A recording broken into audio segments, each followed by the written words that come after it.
ভক্তের ভগবান শ্রীকৃষ্ণ।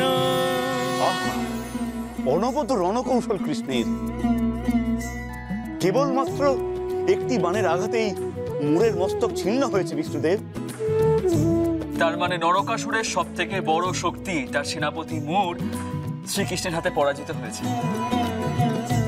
জয় শ্রীকৃষ্ণের জয় জয়, জয় বাসুদেবের জয় জয়, জয় শ্রীকৃষ্ণের জয় জয়, জয় বাসুদেবের জয় জয়, জয় শ্রীকৃষ্ণের জয় জয়, জয় বাসুদেবের জয় জয়। কি হলো বাসুদেব? তাহলে কি নরাধম মুরের বিনাশ সম্পন্ন হলো?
একে বাসুদেব, ওই মুর নামক অসুর যে পুনরায় জীবিত হয়ে উঠল,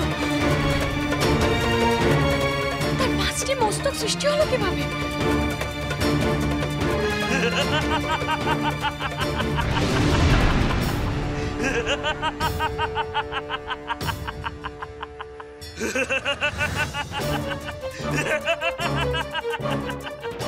এখনো বলছি ফিরে যাও কৃষ্ণ।